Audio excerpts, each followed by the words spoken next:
Welcome to The Explainer. Today we're diving into the science of habit, that invisible architecture that shapes pretty much our entire lives. We'll explore how to become its master, not its servant, by really understanding how it all works. Let's start with just one single powerful number. A big study from Duke University found that a whopping 40% of your daily actions aren't actually conscious decisions. Nope, they're habits. Think about that for a second. Nearly half of your life is running on autopilot. So what this really means is that your life is guided by this invisible operating system that your brain wrote just to save precious energy. And, just like a computer, if you want to change the output, your health, your success, your happiness, you've got to change the underlying code. So if we want to take control, we first have to understand why the system even exists. Why is our brain so determined to put us on autopilot in the first place? Think of your brain like it's a company. You've got the CEO, that's your conscious mind. It's fantastic for new, complex problems, but wow, does it use a ton of energy. And then you've got the operations team. That's your habits center. It handles all the repetitive stuff with incredible efficiency. Your brain delegates to save mental energy. But here's the big catch. It doesn't judge whether those automated behaviors are good for you or bad for you. So how does the brain actually build these automatic routines? Well, it turns out every single habit, whether it's checking your phone or your morning coffee, is built on the exact same neurological blueprint. That's right. Scientists at MIT discovered this simple, yet incredibly powerful loop at the very core of every habit we have. It's the blueprint for how we learn and repeat behaviors without even thinking. The whole process is a simple three-step loop. It starts with a cue, or a trigger. Let's say your phone buzzes. That cue kicks off a routine, in this case, opening up social media. And that routine delivers a reward, a nice little hit of distraction, which basically tells your brain, hey, remember this, let's do it again. But there's one more element that turns this simple loop into a powerful, automatic force. It's not really a step. It's more like the engine that drives the entire cycle: craving. See, over time, as the loop repeats, your brain starts anticipating the reward the second it sees the cue. This anticipation creates a neurological craving. So you're not just reacting to the cue anymore, you're being pulled forward by the desire for the reward. And that's what locks the habit firmly in place. Now, understanding this structure, the loop powered by that craving, that's the key to changing any habit. And the method? Well, it's surprisingly simple. This is the golden rule of habit change. You don't fight a bad habit. You can't just delete it.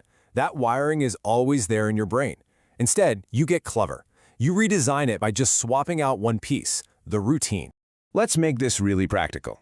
The cue, that 3 p.m. slump at work, that stays the same.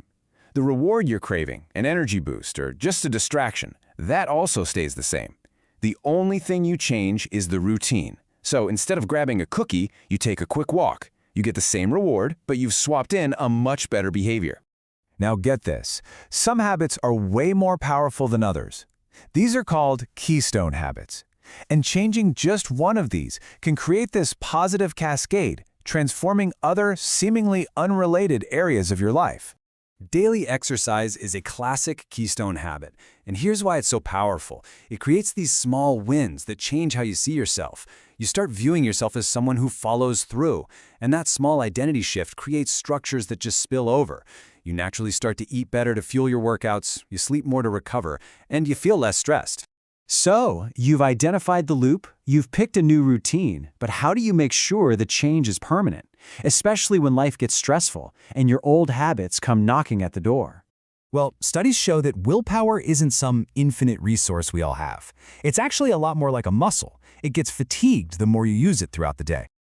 This is exactly why it's so much easier to skip the gym or eat junk food in the evening after a long day of making tough decisions, right? Your willpower muscle is just tired. But the good news is, just like any muscle, you can train it to become stronger over time. But even the strongest willpower can fail under pressure. When you hit a major roadblock, there's another ingredient that's absolutely crucial for making a habit stick: genuine belief. You have to believe, deep down, that change is actually possible. And where does that belief come from? Well, it comes from communal experience. It doesn't matter if it's a support group like Alcoholics Anonymous, a workout partner, or just one person you check in with. Being part of a group makes change feel real and attainable. Okay, let's put all this together. Here is a practical framework you can use starting today to reshape any habit in your life. The plan has 4 simple steps. First, identify the routine. Second, experiment with different rewards to find out what you truly crave. Third, isolate the specific cue. And fourth, create a clear plan for your new routine. Something like, when this cue happens, I will do this new routine to get the reward. Feeling a little overwhelmed? Don't be. Here are 3 simple, powerful steps you can take to begin. First, pick just one habit to work on. Just one. Next, design a new routine using that golden rule. And most importantly, start today. Don't wait. Progress isn't about one giant leap. It's about small, consistent steps. In the end, it's not our grand intentions that define us. It's our daily repetitions. Motivation is fleeting, but a well-designed structure, a habit, is what carries you forward. Your habits are quietly writing the story of your life, day by day. The real power of habit isn't that you're trapped by your brain's programming. It's the profound realization that you can consciously choose what to repeat. And in doing so, you get to choose who you become.